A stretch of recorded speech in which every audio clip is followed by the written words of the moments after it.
Hello everyone. I'm just reserving this to Periscope and YouTube today. I haven't set it up for Facebook. But that's okay. That's okay. Here we go. I'm waiting for the Restream app to pop up so I can talk to you guys. I've been working on my website today. I've also been updating my YouTube channel to kind of have a bit more in the way of nicer thumbnails. I wasn't, I spent a lot, I'm doing this live restream option. That's what I do most of the time when I'm streaming. And I didn't know this, and I've tried to go back before, shortly after something had posted on YouTube after a live stream, and tried to change the thumbnails. And I wasn't able to completely change the thumbnails so often. So, but I've updated my YouTube channel now with better thumbnails. So, it's a bit easier to navigate, I think. So I thought I'd pop on here. Hello, how are you guys? How are you? I'm going to try to pull up, I think, my YouTube channel and look at the chat here, just in case I missed stuff on Restream. How are you doing? What's going on with you guys? I thought I would have a bit of an impromptu chat, because I appeared on the Geek Room just, let's see, it's about 3 or 4 days ago. It was, I believe, Wednesday night. I appeared on the Geek Room, and and there was a guy there named Tommy, and Frankie was Frankie's in charge. Oh God. Well, it's all right. Tom, having a person as rude as ignorant Tommy all waste your time. Oh my goodness. So, all right. So I've got the chat pulled up on YouTube so I can, type that in there, and I can respond here as well. But it's, we're talking to him. I went and I actually took notes on his videos, and some of the things that he claims show a vast lack of understanding of basic stuff, of which I tried to explain to him, but he just told me I was wrong the whole time. So he thinks that it's spontaneous and accidental in regards to cancer. It's like some kind of accidental thing that happens. Environment does play a role. He gets some of that right. He said, he made a statement in one of his videos where he says intelligence is not allowed in the genetic code. And I didn't get a chance to ask him about that because he just railroaded me a lot. Oh goodness, hello. Haters gonna hate. But yes, and so he didn't understand the causes of mutation. I didn't get a chance to discuss that with him. He just kept what I would call verbal diarrhea.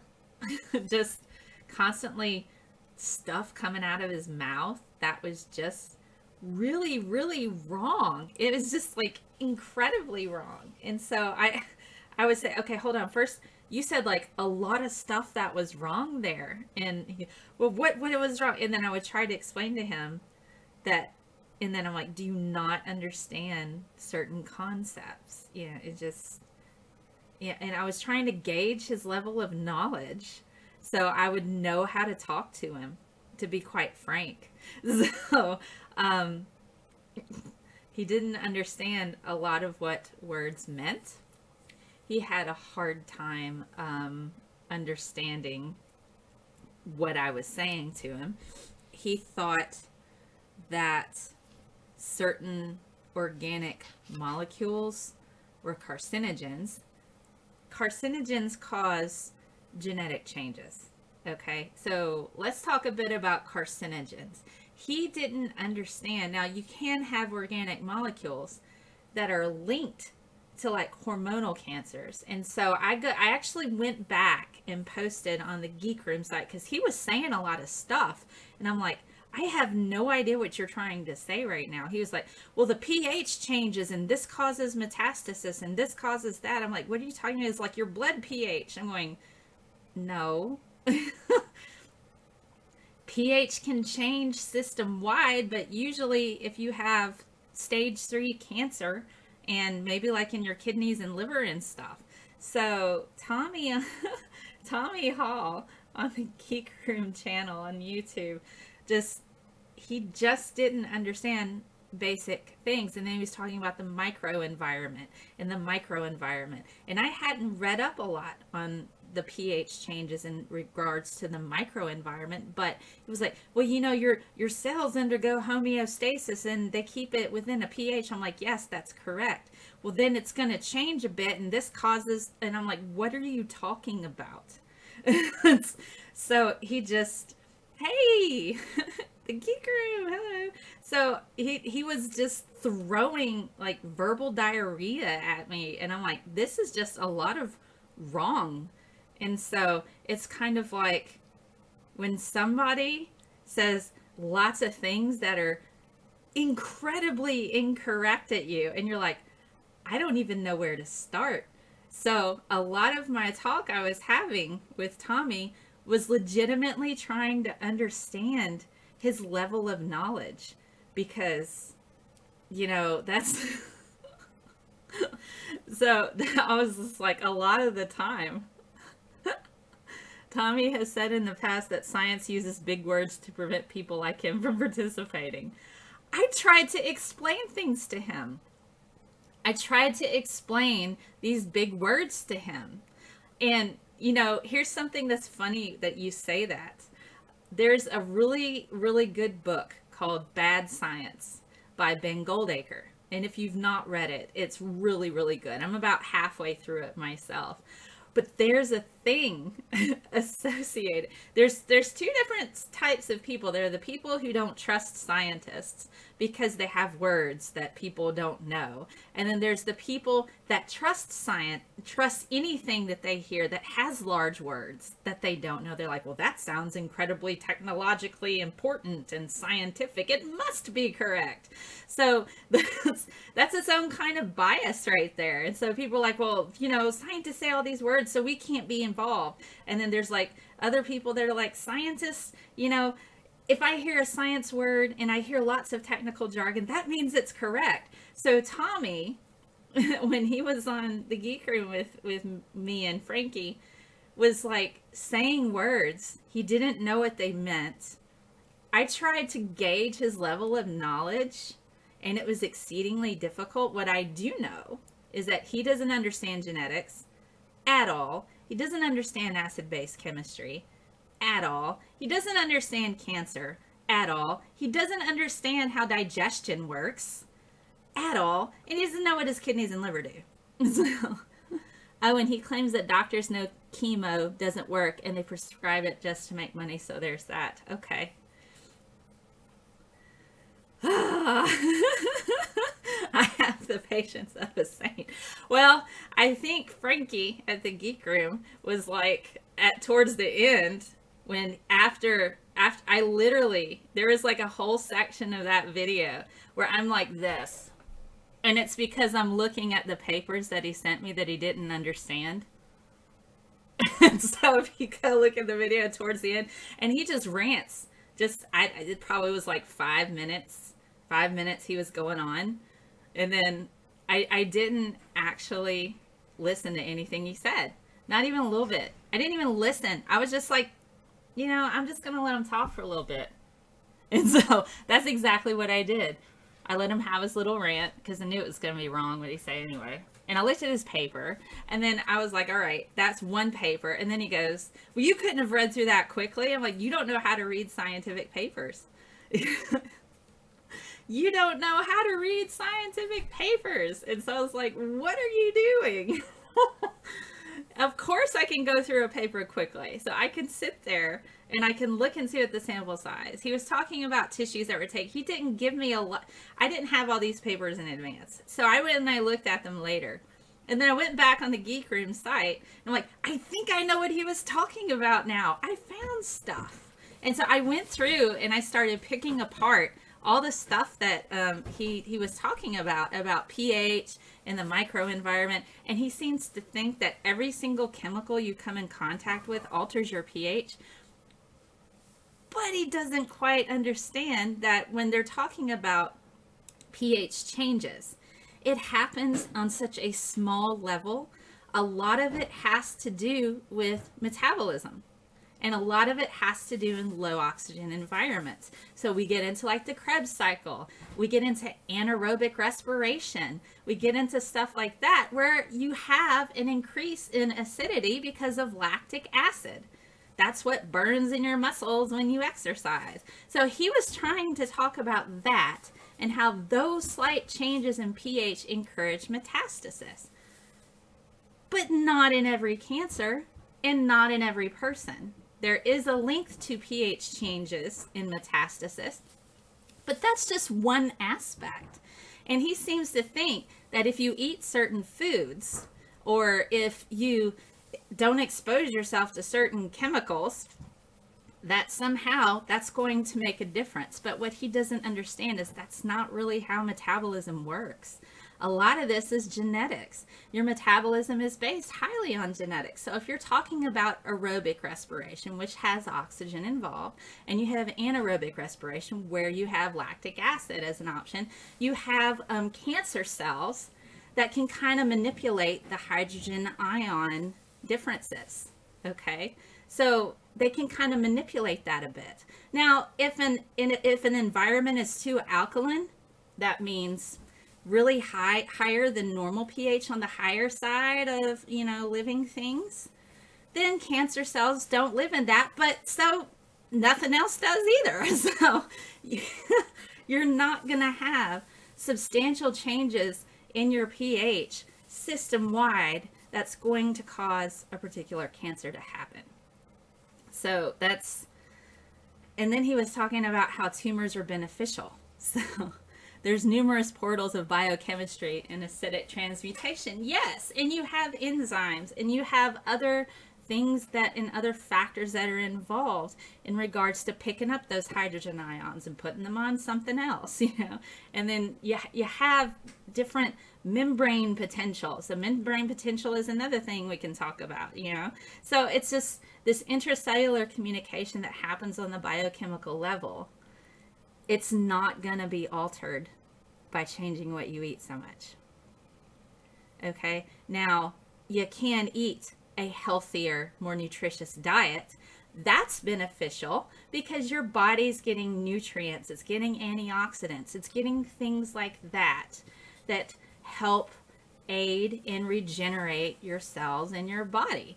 That's good. There is a link to excessive alcohol drinking and cancer. And it can be a metamorphosis, yes. And so we have people that, if you exercise and you eat properly, you limit your exposure to carcinogens and any other, he was talking about pesticides having a link to breast cancer. So I hadn't read those studies, and the types of pesticides he's talking about, they don't use a lot of anymore anyway. However, if you're constantly exposed to a particular pesticide, and the one that he was talking about is linked to hormonal cancers, you have a high exposure to it, then yeah, you're more than likely, you're going to inhale it, it's going to get on your body in places, stuff like that. You're more than likely going to see a higher incidence of hormonal cancers associated with people who are up to their elbows in such things. But that's kind of like the hazard of the job, isn't it? You kind of know that, and if you educate yourself, you can limit your exposures to that. That's kind of where the education thing is important. I work with viral antigens, okay? I work with viral antigens, and so in addition to that, I also, from time to time, might need to hop over to a rubella lab, So that doesn't mean I'm going to be spraying rubella all over my face. I'm going to limit my exposure as much as possible because I know I'm dealing with nasty stuff. The general population is not going to catch rubella in any kind of amount that I would expose myself to. Does that make sense? And so he was talking about, well, if you spray all of this on your food and you eat it, you're going to get cancer. And I'm sitting there, why would you spray pesticides all over your food in that regard? Most of the time, the pesticides people use, and they make new ones all the time, are associated just with insects and certain genes that they have. So it shuts off particular genes associated with particular types of insects. I know this because I used to do research with a guy who's a bug guy. I worked on the Tree of Life project, and he got regular phone calls from industries and from different companies and pesticides wanting to know if it was possible he could work with them on generating pesticides. Now, the ones that Tommy is talking about, they don't use so much anymore. And the EPA has been very, very good about detection limits. And this is where my analytical chemistry comes into play. Okay. They go so far in detection to where the amount that they try to look for is so small. It's well below any kind of hazardous type of effect that would have on a person. And so the limit that this certain pesticide would be allowed to show up on any particular produce is so incredibly small that it would have no adverse health effects. But if they find it, they toss it out anyway. Even though if it's that small amount, knowing that it doesn't have any health effects in that dosage, they still toss it out. So it's just ridiculously small amount. And so when he was talking about this, I'm like, well, why would you say, well, why don't you just pour salt all over your food and eat it? Just take a bucket of salt and dump it on your food and tell me what happens. You probably, you're gonna make yourself violently ill is what you're going to do. You could do that with sugar. You could do that with water. You could drink so much water, you can drown. You can drown by like overfilling your stomach and having it like come up your esophagus and go over. You can drown drinking too much water. You can burst your stomach. You stretch it far enough, you can burst it. Yeah, it's just, but the point is anything will kill you in the proper dose. And so why, well, you just spray it all over your food. I'm like, why? I hate arguments like that, because anything in a substantial amount is lethal. It really is. So anything will kill you. So in regards to these pesticides, okay, so we got, I doubt Tommy knows what LD50 is. He seems to think all chemicals he considers bad will accumulate in your adipose tissue. Yes, he does. He seems to think that a lot. Not everything is stored in your body in that way. You can have inert things that are stored in your body. Gold is one thing. Gold is completely inert, which makes it really, really nice for potential drug delivery pathways. I worked in gold nanoparticle technology. In fact, the peer-reviewed paper that I'm a co-author on, that's being published, is about gold nanoparticle technology in regards to breast cancer detection. So gold is inert, but we don't know 100% the long-term effects of injecting nanoparticles into a person's body because it has to accumulate somewhere. And so then you run the question, long-term, are gold nanoparticles going to be a problem? So another option is liposomes instead of gold nanoparticles. So we'll be nuanced guy and watch without commenting. Oh goodness. So it's just like when he's just saying stuff, it's like half of what he says is correct, and then he goes off and he just like takes this little snippet of correctness and he takes it in such a direction. I'm like, what did you just say? I just have like, oh my gosh. Mel is trying to teach Tommy about anything. I think Mel would have more of a chance teaching my dining room set about science than Tommy. I got smart looking dining sets. Well, he didn't want to learn. See, that's the thing. He didn't want to learn at all. He had absolutely no interest in listening to me at all. And he got a little bit sexist from time to time. And he would sit there, he was going to explain to me, you know, stuff. And I'm like, you know, I did cancer research, friend. Well, doctors, you know, like somebody said, doctors give chemotherapy and it changes your pH in your blood and that causes cancer. I'm like, no, that's something else altogether. If your pH in your blood is changing, that means you're in kidney failure, you know, more than likely. And you see that in stage 3 cancer, but it doesn't have anything to do with chemotherapy. I mean, I just, you know, so I did go back. So I wanted to say, I did go back because I legitimately wanted to try to understand what the heck he was talking about. So I found papers on pH and cancer. Okay, so the microenvironment. All right, I'm going to use, I meant to use like D&D dice. I was going to use D&D dice on that talk, but I thought, nah, see, you haven't got D20s, they'd be lighting up and stuff, you know. This D20, when it hits on the 20, it lights up. So it's like, if I got a cell here, see, there it goes again. Oh, wait, no, it's not letting us, I set it down. It lights up when I set it down, but it doesn't want to pick it up. That makes me nuts. Anyway, so it's like, if I got like 2 cells here, you know, these cells can interact with each other through various types of cell signaling processes. Now, when he was talking about pH, we're talking about the little bit of environment that's right in between these 2 cells, where you got them really close, where hydrogen ions can move back and forth between them, okay? And that all pH is an adjustment of the amount of hydrogen ions you have in a particular solution. More hydrogen ions means it's way more acidic, lower pH, okay? Less hydrogen ions means it's not as acidic, it's more alkaline, basic, higher pH number, okay?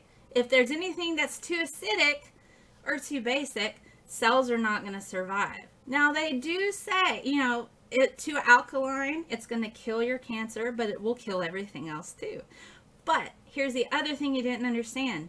You can eat food. You can drink lemon juice, which is really, you know, pretty decent acidity right there. Lemon juice was like, what, 5 or 6, something like that? You can drink lemon juice all day and your pee is not going to change in pH. Your blood is not going to change in pH.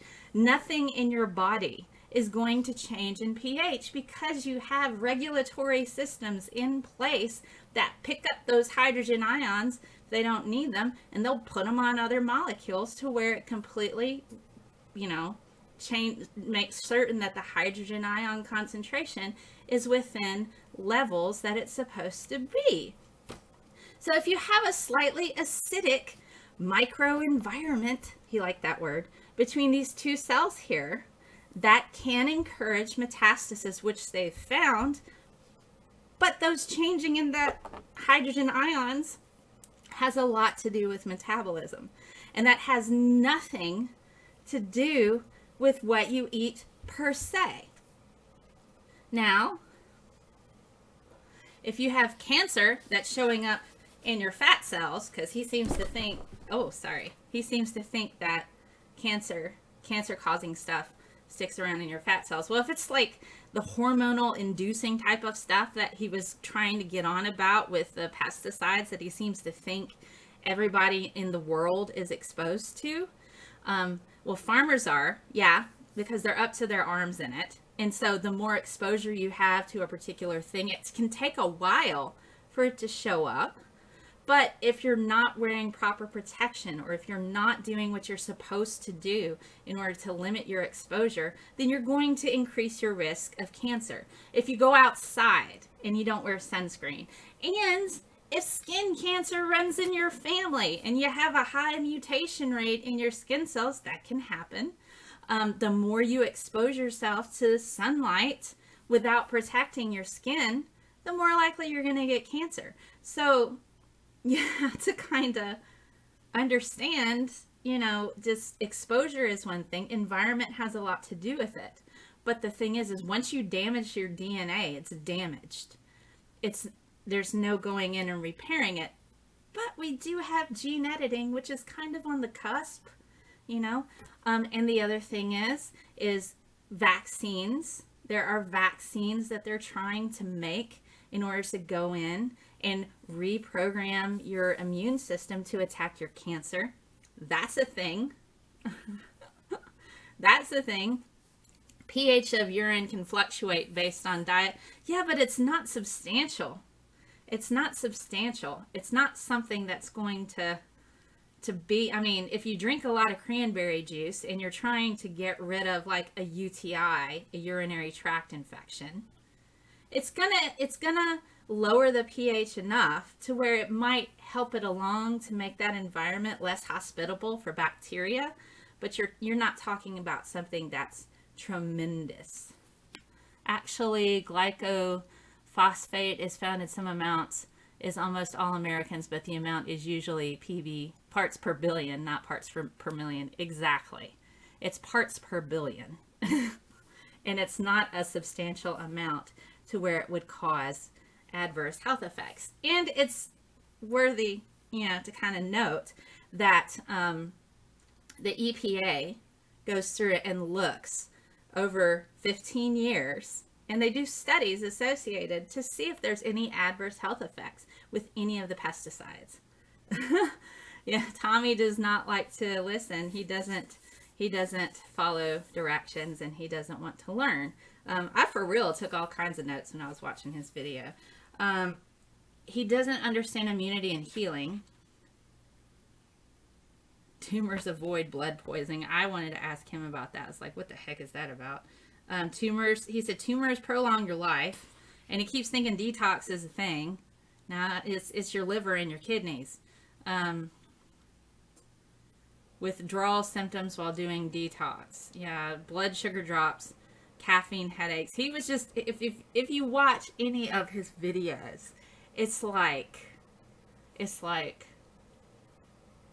you're like, wow. It's just, you know, I think I spent a lot of time just hearing him talk, and I was just like, wow. Wow. So he was saying that tumors provide a service to the body and help it, because they're like, well, you know, they're kind of like reservoirs. They can kind of hold on to things, and yeah, Tommy did tell us that cancer helps you live longer. No, it doesn't. Okay, here's what cancer does. Okay, essentially what happens, all right, what happens is you have a cell, you expose it to a carcinogen. Okay, you expose it to a carcinogen, and then it changes your genetic code. All right, okay, so let's say that the part of the code that it changes, and there's several different mutations you can have. You can have a deletion where they completely pull out one of the nucleic acids, where it just deletes a whole section of your genetic code. Usually, you know, not a lot, just, you know, like a few nucleic acids. Or you can have a substitution where it swaps out a nucleic acid for another.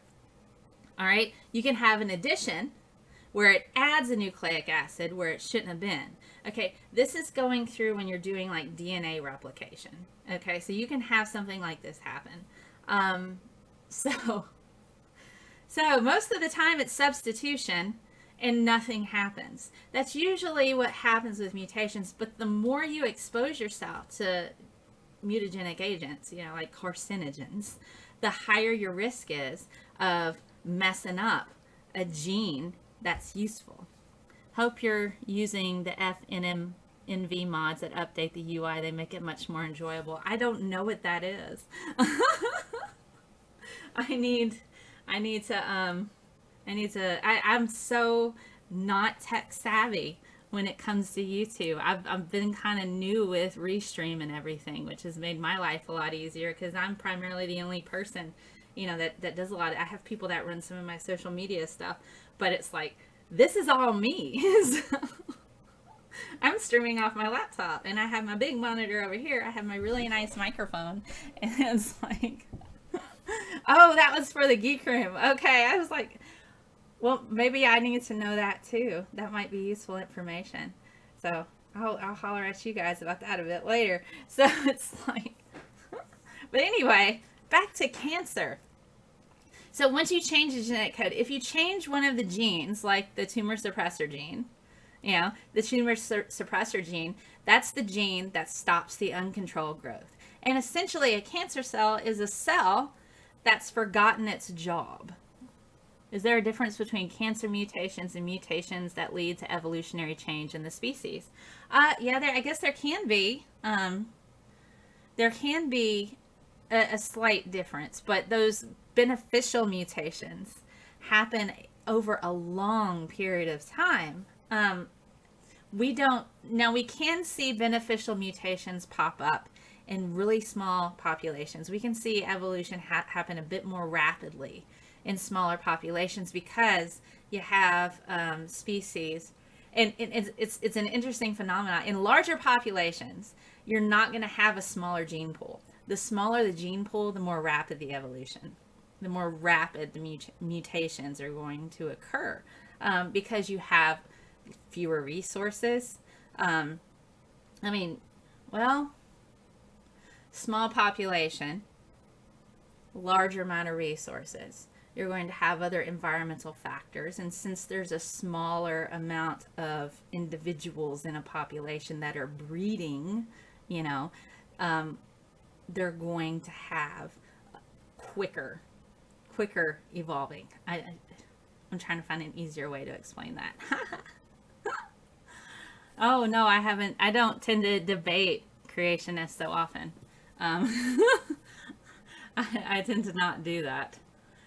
I probably won't debate with people. Tommy that was just fun. Just sitting there going, what is he going to say now? So essentially, cancer is uncontrolled cellular growth by cells that have forgotten their job, and how it kills you, it doesn't help you. How cancer kills you is that it sucks up all the resources. The ones that are more aggressive strains will actually grow. They do angiogenesis. They'll grow little, vessels, blood vessels of their own, and they'll develop their own blood vessel network and tap in to all of the surrounding tissue's resources. And they will crowd out and absorb all of those resources, and it grows and it grows and it grows. And then if it's a more aggressive strain, and this is where my research kicks in, they'll start releasing something called exosomes. Okay, so the research I worked on was with exosomes. And exosomes are teeny tiny little packages that that are released from cancer cells. And cancer cells release these little packages, and inside these teeny tiny little packages are genetic code, proteins. And so if another cell, see, that's kind of another way how cells talk to each other. So if another cell picks up one of those teeny tiny little packages, it'll allow it into itself. Then you've got protein signalers that can signal various types of protein synthesis. You can get the DNA unraveled and open up and start going through and making RNA.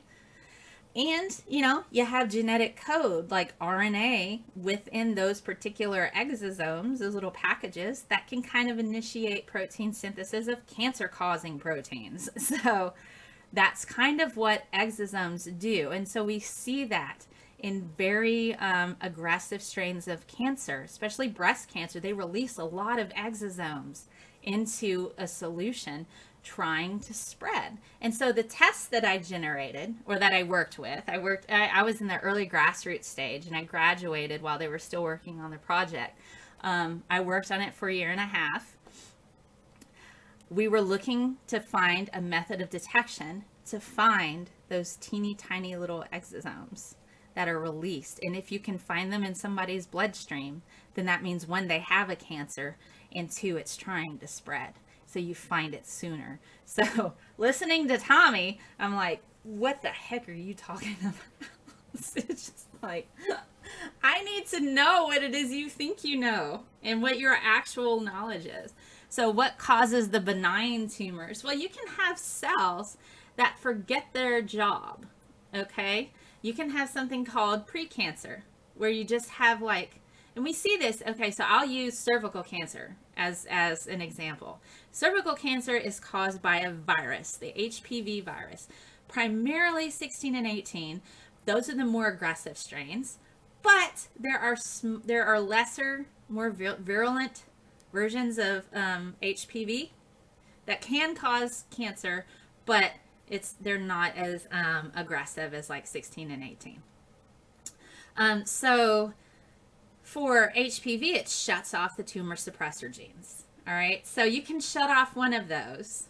You can shut off one of those, and you can have cellular changes to where a cell stops doing its job. That's called precancer. It's not full-on cancer, it's pre-cancer. And so you can notice cellular changes that happen. And so with like with cervical cancer, the cells, the cervical changes, you can detect that. You can test to see if RNA is present for that particular virus, and that lets you know that that virus is there. Doesn't mean that person's going to get cancer, but there are cellular changes of which they then remove that tissue from there. Now, it hadn't taken root. You can have benign tumors that haven't developed their own vascular system. That's when I was talking about angiogenesis. It hadn't actually started growing blood vessels and hadn't tapped into anything, and it wasn't like releasing exosomes, you know what I'm saying? So you can test and see benign tumors. They're cells that forget their job. You have cells that forget their jobs all the time. You do. You do. You have cells that stop functioning, but that doesn't mean that they're going to tap into the resources and start growing and spreading and crowding out. That's full-blown cancer, okay? But you can have cellular changes that are easy to detect. Bacterium would present change faster than giant sea turtles. Yes. Yes. I mean, but, they're less complicated. Bacteria is far less complicated, and you can watch it evolve. So that's why we have a lot of issues with, antibiotic resistant bacteria, because they can adapt to whatever type of medication we throw into there. Watching from Newcastle in the UK. Hey, hello, Colin. It's all good. So I'm actually streaming on Periscope and YouTube at the same time. I just didn't do Facebook today. But, so I do have a chat up to where I can actually talk to people on Periscope as well as YouTube, which is quite handy. So I'm glad you guys are here today. So I've been rearranging the backdrop here, and I'm currently working on the new show called Spirited Science. Doc Hackenslash is making the background music for me. Gonna go for it. It's already developed the graphics for the intro, and I think I'm gonna try to do green screen. So I'll have like a green screen behind me. That might be fun. I think I might try to do that. But either way, I'm going to have a different backdrop so we don't get the science of confused with my other shows. Now, if I do like open chats like this, I'll have this backdrop. I'll always have this backdrop, so it's okay. But if I'm doing like my Spirited Science show or something like that, where I'll have multiple people all talking to me about a particular topic in science, that's going to be something else, and I'll have a different backdrop. So you'll know the difference because of music. I'm just going to use the same YouTube channel. I don't see, it's too much work to make another one. Picked for group size, typically being abysmally small.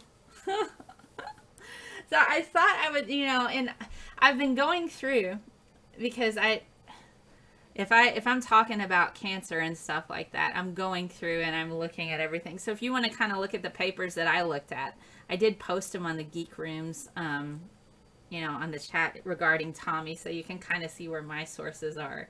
And I try to talk a bit about that. Another good resource is Cancer Research UK. And it's literally that website, cancerresearchuk.org. Fantastic resources to kind of debunk a lot of the cancer myths that are associated with that. You love my geeky backdrop. I got like Wonder Woman over on this side, over this side over here, next to Phasma, And, you know, I've got my movies hat back there. Right next to that is bats. But I'm steadily kind of reworking things here and there, trying to get it done. Oh, absolutely. I'll always use Periscope. I'll never just stop using Periscope. All of Tommy's papers do not say what he claims. I know.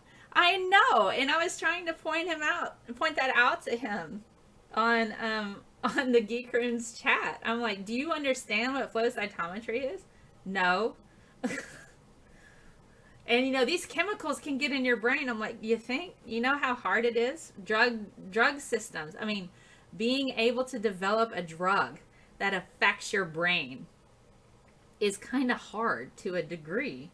I mean, if you're making a drug, now you can have things that happen in your body that cause things to fire off here, but that's a chain reaction that's unrelated to the brain, you know, actually receiving a drug. Okay, there's other things that are firing off and causing a chain reaction. But having an actual chemical pass through the blood-brain barrier into your head, that's something else altogether. And he was like, well, I've heard of that. I've heard of blood-brain barrier. I'm like, but he doesn't look up words. So he uses review papers as evidence. Yes. And that's another reason why I did my publication and peer review talk yesterday. Review papers are good to help explain things to you, but they're not evidence in themselves. They're not research papers.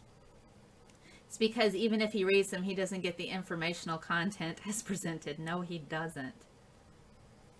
Oh, goodness. Dichloroacetate? I haven't heard of dichloroacetate to treat cancer.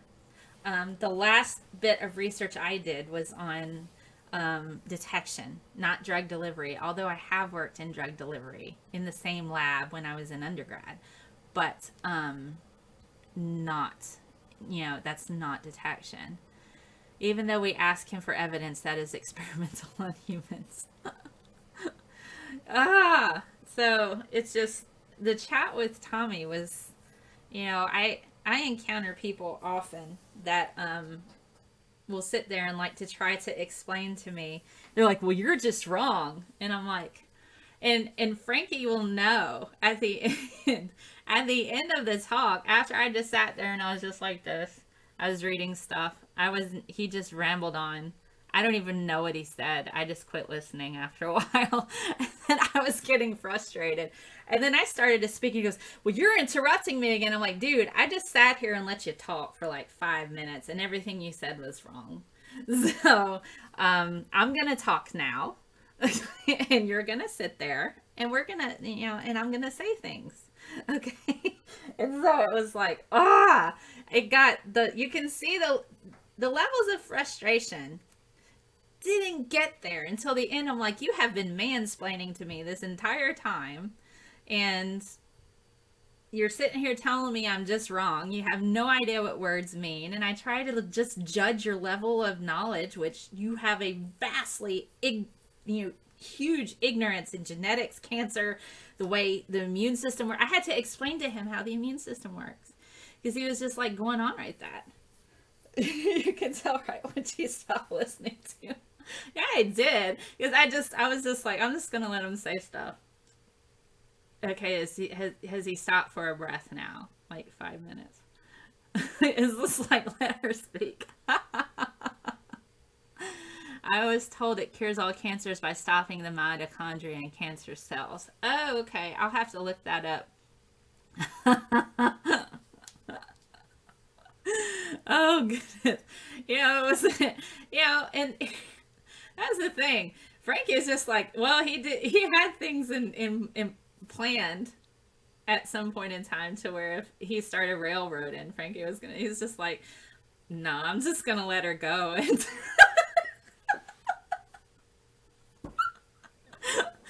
because, you know, I can hold my own just fine. You know, I deal with mansplainers, misogynistic, sexist people all the time. And so just you add a big old ball of ignorance to that, then that's like a Wednesday. So, I mean, I get people in my ads. Oh my gosh. I get some people in my ass. I don't get trolled so heavily anymore because I think I genuinely intimidate a lot of people. So the proposed mechanism is the salts of dichloroacetic acid are potential drugs to inhibit the enzyme pyruvate dehydrogenase kinase. Okay. So I believe that's part of the citric acid cycle. And so when the papers that I've read and associate pH changes and all that, dealing with the citric acid cycle and low oxygen, that might be a thing. If I want to get Tommy's attention, you have to use pictures and Bible verses or stories from the Howard Stern show. Frankie's like, I had some stuff, but when she started, I was like, she's got it. Hello everyone. Oh my goodness. Yeah, that was just bless. Poor Tommy. He brought a knife to a gunfight.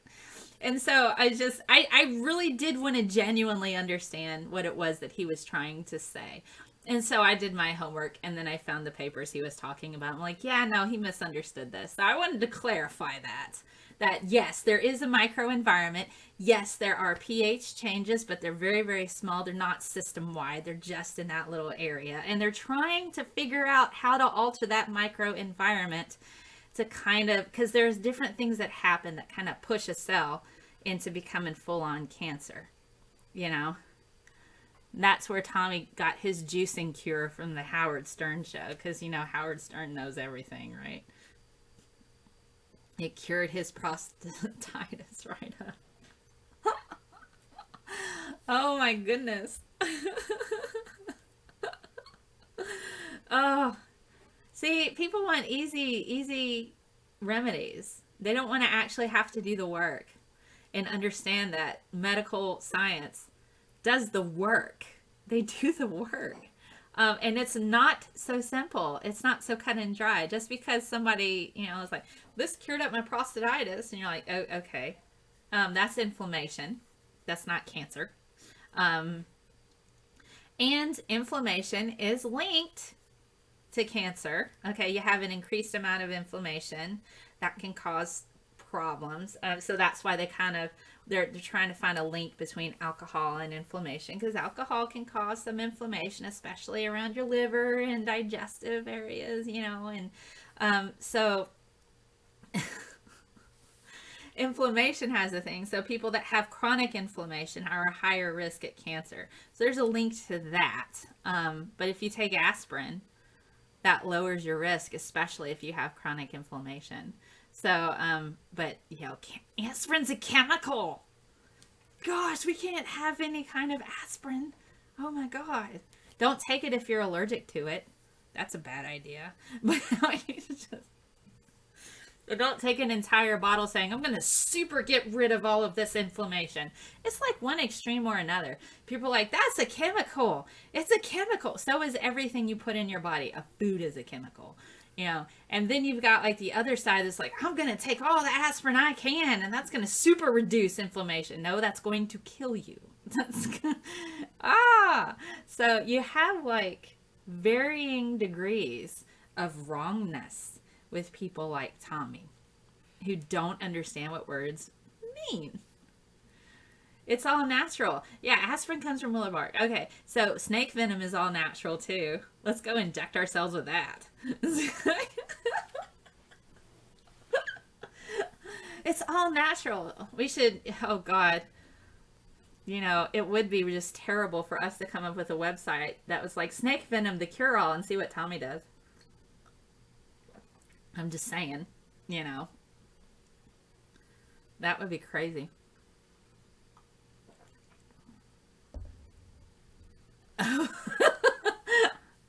The thing Tommy said yesterday in a video, stress toxins accumulate in your fat cells and clog them up, causing you to lose electrical charge and burn sugar instead of oxygen.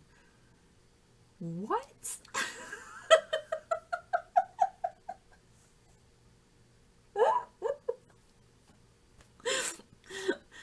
Oh, you had to write it down.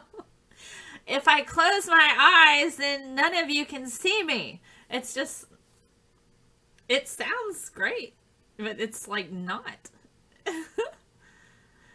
It's easy at Patriot University. Inflammation doesn't come from rocks unless you get hit for one. Oh my gosh. So it burns sugar instead of oxygen. Wow. Man. He just, oh, it burns sugar instead of oxygen.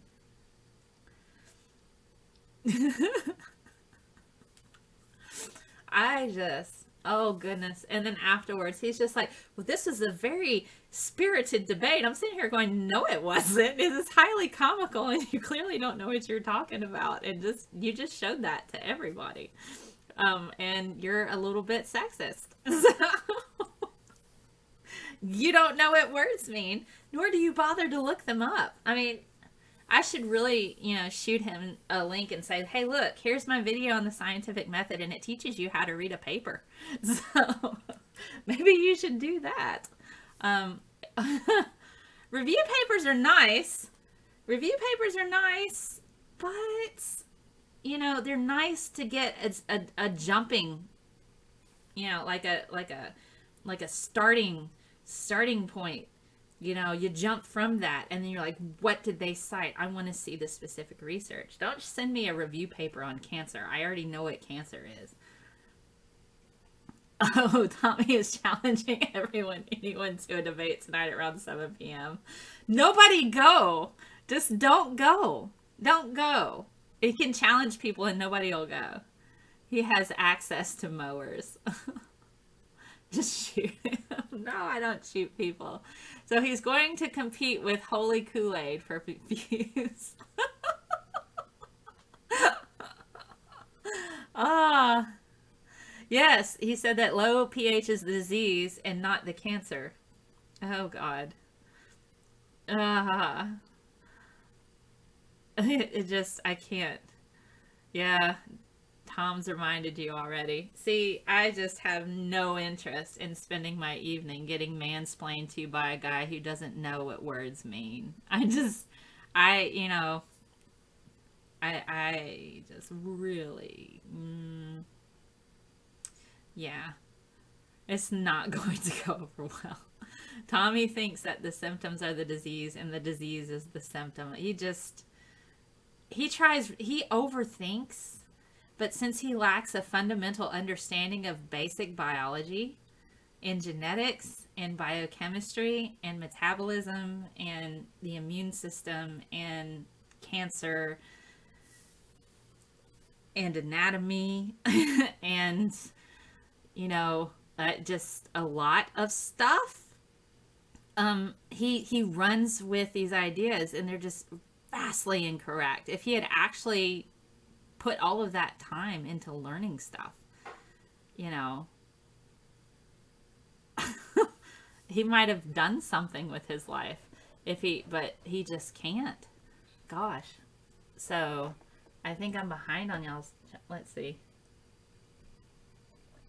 Let's see. How's he gonna, okay, I'm catching up on what y'all are saying over here. I know his younger brother, Tom, the Geek Room. I missed your show. Okay. I'm caught up now. How does one change their mind? Well, see, I'm kind of writing my book about that in cognitive bias. You have to have evidence. You have to have evidence, and you have to be willing to accept it. New evidence. And people don't like to do that. People don't like to do that. And so the book that I'm writing is cognitive bias. All of the different biases, good bias, bad bias, all the types of cognitive biases, and how it affects your daily decision making, in addition to societal impacts in real world scenarios that we see applications of these bias. So, when you're dealing with cognitive bias, people can change their mind, but they have to be willing to. And thinking that you don't have a bias is a bias in itself. People are resistant to new evidence, especially if it's painful. Tommy is too broke to change his mind. Hello. Hello, everyone. Oh, goodness. Tommy is famous for mowing lawns. Hello, Hannah. So it's just, there are some people that are willfully ignorant Okay. And I use that term, and some people are like, how you know, people are either stupid or they're not. And I'm just like, well, you know, you have people who choose to remain ignorant on purpose, and they choose that state. Tommy does not want to accept evidence from the scientific community at all. He knows that they know better than he does. And so we're dealing with a little bit of a personal ego thing. He thinks he knows better than everybody else, and that makes him inherently special. You know, he's like, I hold the secrets of everything, and that makes me very super, you know, super duper specially, you know. I have my own place. It's kind of like how I feel about flat earthers. They're part of a little group to where they hold the secrets of the universe, and so they're the little collective that feels really special, like we really know the truth and they're all dumb. You know, so it's kind of like he holds on to this because he thinks he knows better than everybody else. I need to be posting my blog to Steam it under SteamStem. I'm meeting lots of scientists and researchers there, all posting and sharing great material. I've got to check into that. I have a day job, so it makes it hard for me to do stuff. So I will look into that. I know you posted it on one of my videos. So he'd rather block people who correct him on his pseudoscience crap. Yeah, you know, he just didn't want to listen to me. I mean, he did the equivalent of his like la la la la la la la la, and I actually do that in the Geek Rooms video. I'm like, this is you, Tommy. La la la la, you're just wrong. And that's what I'm seeing right now when you say that to me.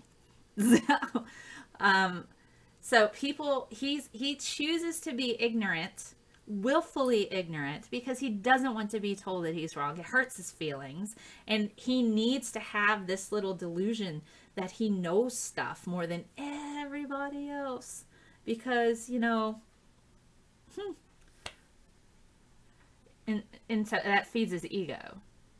I'm trying to sign up on Steam it, but they haven't gotten back to me about signing up. Had to file something about it. Wow, that's weird. So it's like a big old huge thing. I'll try. Okay, Steam it. Let me put that in one of my windows over here. Wait, no. I don't want to watch myself on YouTube. I have it over there for the chat too. Steam it. I'm going and pulling it up now. Hopefully it'll go. That's a good ringtone. Do it again. Ah. No, that was my own video of me laughing. Do you guys want me laughing as a ringtone? Geek Room still has to have some kind of like sound bites from that. It's taking several weeks for people to get accounts. Okay. All right. I will see what I can do with that. I'll see if I can also connect Restream with it, maybe. Maybe that'll work. Bots are spamming the account creation because they give you money to sign up. Oh my gosh. I wonder how many asshats I'm going to get that are going to go hop onto my comments and tell me I shouldn't play with my hair so much and that I should pull it up. You know, it's like, clearly your hair bothers you. Somebody said that today. So dumb. He had prostate problems and tried to fix them with juicing and now blame the physicians. Oh my gosh. Huh. What's funny is, people who are like, what's the doctor's fault that my cancer's still here? No, you quit treatment and you stopped going and you decided to drink apple juice or whatever, you know, and you thought that would cure it, you know? So I have to watch it all, write down the timestamps.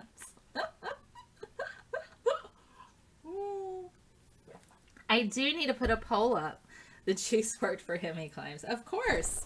It couldn't be. And I asked him, I flat out asked Tommy, I said, would you go to the doctor if you had cancer and to save your life? Well, I might. I probably would. I'm like, okay, so you go to the doctor and get medical help if you had cancer. And he's like, yeah, I guess I would. Okay, Tommy. Why are we having this conversation then? I'm female first, and my hair is more important than my brain. I guess so. But, you know, whatever. So, Oh, yeah, Tommy was funny. Just willfully ignorant. You know, his wife would make him go. Yeah, probably. Tommy, go to the doctor. You don't understand. It's a conspiracy against me personally because I have all the answers to the universe and nobody's listening. So it says, no, that's your own self-inflation of your own overconfidence bias right there. In addition to that, you suffer confirmation bias. You also have the ostrich effect, so you don't accept new evidence because it doesn't suit you. You know? Oh gosh. Man, prostate cancer is serious. I actually had to quote him stats. I think it was what, 1 in 9 men in the U.S. get prostate cancer. 1 in 9. That's kind of big. I think it's 1 in 8 women get breast cancer. So, and he's like, and science hasn't done anything, and I'm going, oh my god. It's like, yes, it has. It has. Science has done lots of stuff. In regards to cancer treatments and research, there's a research hospital not far from where I live that's been cleared for FDA trials to rewire people's immune systems to fight their cancer. So that's the thing that's happening. That's the thing that's happening right now. So, and he's like, well, why didn't people have cancer a long time ago? I'm like, they probably did. They just didn't know what it was. Well, why didn't they find tumors in like mummies and stuff? I'm like, okay, do you know that they removed the organs in Egypt for a lot of these people? I mean, if they had like substantial cancers in any of the major organs, they probably wouldn't show up. And DNA has a shelf life. It does. DNA has a shelf life. And it can fall apart pretty easily.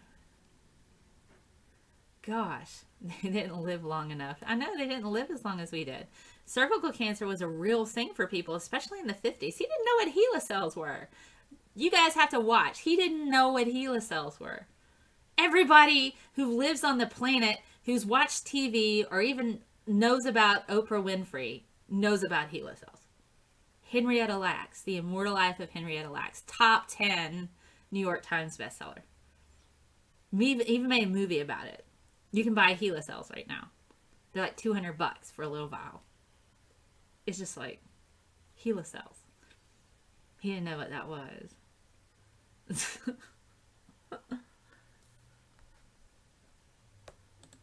Yes. It's just like, gosh. It looks like, man, it's just weird. It's weird. And osteocancers are occurrent in fossils too. Well, yeah, that's bone cancers are some of the hardest cancers to treat. So if you do see any osteotumors, those would be more prevalent in those. People are ignorant about most things, including HeLa cells.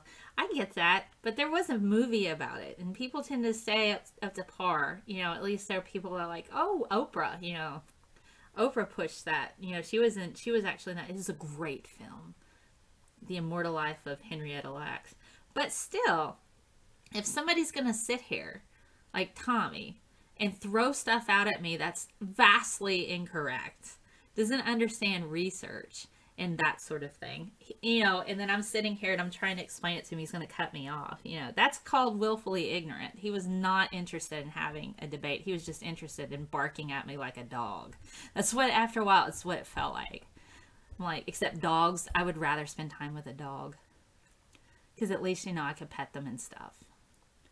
What are my thoughts about that? Is it ethical for those researchers to keep using her cell lineage? See, there are lots of ethical concerns in regards to HeLa cells. And the thing is, it's legal for anybody to take tissue from you and use it for research purposes. All they have to do is change your name. But people know who it is now.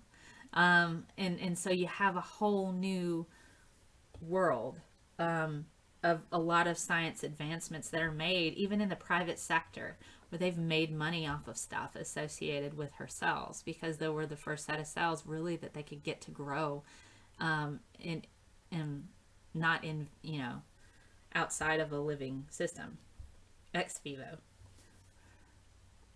that is most of our complaint with Tommy, his abstract reading only and not really understanding how to read a research paper in total. I know. I think as long as they are a cell line and not a full human, what's the problem? Yeah, and then we get into they use these cell lines to develop vaccine. Use HeLa cells to develop vaccines, treatments, all kinds of stuff. But the U.S. healthcare system is broken. We don't have free healthcare for people, and so you're looking at treatments that are being made inherently for a profit, and the family of Henrietta Lacks didn't even have access to basic health care. And so I kind of look at the whole societal perspective of it, so yeah, so making her immortal is not a bad, I guess it's kind of, the Henrietta Lacks cells, those were cervical cancer cells. I think it was either cervical or ovarian. I can't remember right off the top of my head. But they used those cells. And they didn't ask her. No, they didn't ask her to use the cells while she was alive, and they didn't. Yeah, and her privacy ultimately was not protected. But the thing is they can take your cells without your consent. They can. Hospitals and researchers can do that. They can take your cells without your consent. All they have to do is change the name on it and make sure they can just call it F3129, and then they know it's not you. So yeah, 2 strikes. 1 strike would get you barred from publishing and research for life. Yeah. So that's kind of where you're getting to the ethical concern of that. So it's just, yeah. Oh, I see they used her cells to develop the HPV vaccine. They probably did. They are vastly used all over the world. So yeah, you're dealing with that. Yeah, he didn't present any medical trial to prove his claim that people die due to chemotherapy, breaking tumors and liberating all the toxins in them. No, he didn't provide any of that at all. And then he's like, well, just look at the people on chemotherapy. They look like their pH is low. I'm like, did you see their blood work? Well, no. You know why they look like death warmed over? Because they're nauseated and they probably just finished throwing up just a little bit ago. Their white blood cell count's really low. They feel like death warmed over already. It has nothing to do with their blood pH. It has to do with everything else associated to what's going on in their body as they're having these particular things injected into them. And yes, chemotherapy is rough, but it's what we got right now. So yeah, he claimed people didn't die from fasting. And he was like, does fasting's a good thing? I'm like, well, the fasting papers that I've seen, they recommend you don't do it for more than 2 or 3 days. And all it does is kill off your oldest cells, and it initiates new cells to be generated really rapidly. But that's not necessarily a good thing either. So, I mean, it kills everything, not just the cancer. He said 3 weeks of fasting will cure all diabetes. People, please eat food. If you have access to nutritious food, I recommend you eat that. We do have a nutrition crisis in the U.S., and especially in lower income families and impoverished families that don't have access to good nutrition. That's why we see a lot of nutrition related diseases in low income and impoverished families, because they don't have access to good nutrition. They don't have access to good medical care. So in that regard, those individuals can develop diabetes, and a lot of them have genetic genes associated with that. And then there's environmental triggers that can turn on, the disease. The paper Tommy cited did have a clickbait title with the words "reverse diabetes," but the people weren't fasting; they were eating El Nutra, a medical food diet. Tommy doesn't have access to access. We do eat way too much and, way too often for what we do physically. Yeah, that's to a degree. Yeah. And the food that we eat isn't necessarily good for us. Like, not nutritious. Some people enjoy junk food, and that's okay. That's what I call sometimes foods, But, I like a good chocolate bar every once in a while. I do like some chips and salsa. I am notorious for going Cookie Monster on some chips and salsa at a Mexican restaurant. And El Nutra designed and funded the study. Of course they did. Of course they did. Of course they funded and designed it. All of Deepak Chopra's studies are all funded and designed at his resorts. Isn't that convenient? And it's by people that paid to go there. Oh, for the prostate curious, Stephen Fry did a video on the 23rd. Cool beans. So I've been talking to you guys for like an hour now. I've been talking to you guys for an hour. I just wanted to hop on and talk a bit about the cancer things and the Mad Hatter Tea Party. That was a chat with Tommy. Clink up, clink up, clink up, move down, move down, move down. It's like his watch was broken, and it's like, my watch is exactly right 2 times a day. Then that must mean it's correct. You know, it's just, I felt like I was at a Mad Hatter Tea Party. Can you stand on your head? We just want a ringtone. What do you mean a ringtone? What kind of ringtone are you looking for? Now I want chips and salsa. I know. I know. Warm tortilla chips and salsa. Not the store-bought guacamole. Freshly made guacamole. That would hit the spot right now. Yeah? Who's with me on the guacamole?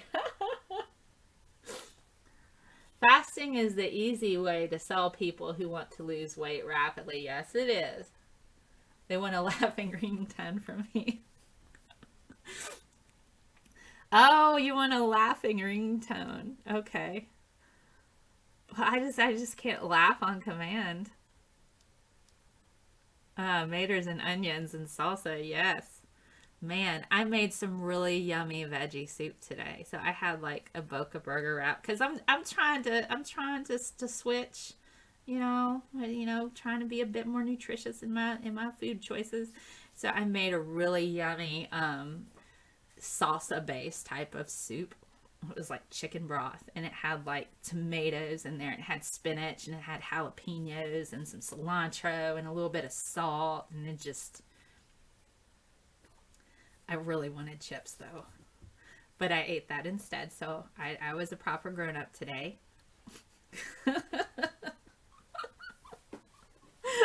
Oh, there's a ringtone for you. Let me see if I can think of a funny joke. Portobellos make a great meal. They do. Oh, you live in Cleveland. There's no fresh food. Yeah, food desert is horrible. And it's tough. I heard if you drink syrup of Icapac, yeah, 5 times a day, you'll lose weight, but think not a good mythology. You probably puke a lot. That's probably what you do. Had jalapeno salsa last night. Put toilet paper in the freezer.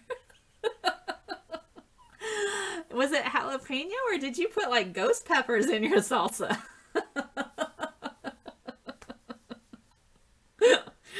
Oh my goodness, it's like Moby Dick. There she blows, and then fire.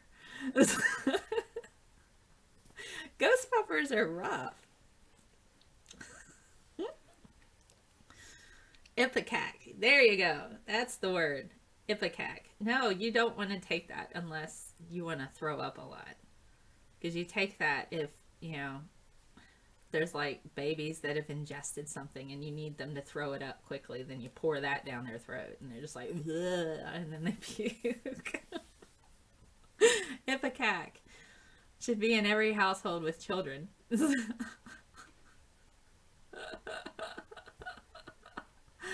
Oh my goodness. Pediatrics go-to drug. Yes, it is.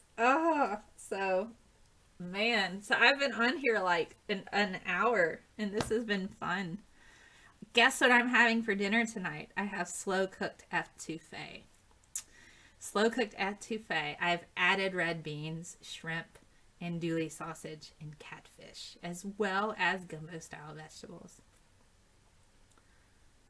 Outside to being a chemist, you know how to cook.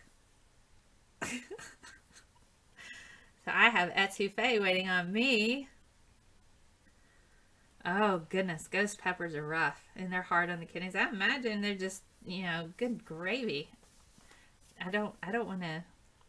I like jalapenos. And also, okay, I have to tell you guys something about guacamole. All right, so there's this restaurant I go to, and it's my favorite restaurant. Um, it's my favorite restaurant, and they make tableside guacamole, and they'll take like 2 large avocados, and then they'll throw in some lime juice and some salt, and they throw in dried they'll just sun-dried tomatoes, and then they'll also put in jalapenos and bacon. You should absolutely put bacon in guacamole if you're not a vegetarian, you know, but oh my gosh, the bacon. Throw bacon in your guacamole and you will thank me. I ate mine with like with bell peppers. Dragon cayenne. I do like cayenne. Cayenne's good. Well, what I'm gonna do is, I haven't done this in a while. I've just been going back over old episodes of the Science Of and then posting them and in the new format and restreaming, you know, on Periscope as well as YouTube and Facebook now. So what I'm going to do is I'm going to post a poll. Excuse me. I thought I was going to have the hiccups. So I'm going to post a poll with various topics for the next show on Saturday, and I'm going to put it on Twitter. And if you have ideas for me to talk about, let me know. Because pretty much everything I talk about on my show has all been viewer generated as far as topics. And then I go and I research it. And then I break it down for you. So that's pretty much what I do now on this show. So it'll be a lot of fun. That's the ringtone. So I'm going to put that on Twitter. And if you don't follow me on Twitter, you know, that's okay. All this food talk, Pavlov reaction, right? I'm just like, hiccup. So I'll post that poll on Twitter here shortly. And so you can work on that. And once I get all of the show stuff together for the new show, I'll have an announcement on that here as well. So you'll be able to watch that. I'm currently editing a podcast episode that I did with PZ Myers. And the one that was up last week is now available for the Gen Pop on climate change with Josie Glausius. She is a National she's been an editor for the Discover magazine. She's written for National Geographic. She's also worked and written a book in regards to bugs. She says this really fantastic. Why is Albert Einstein trying to lick the back of your head? Because my hair actually tastes like candy. I'm just kidding, it doesn't. That's the poster. It has the quote, the difference between, what is it? What does it say? The difference between stupidity and genius is that genius has its limits.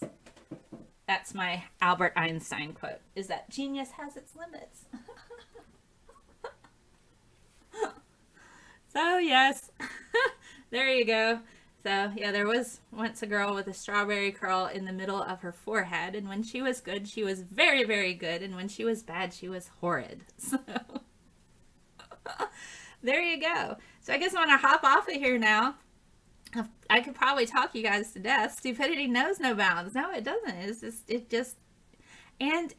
like, it's kind of like sand people.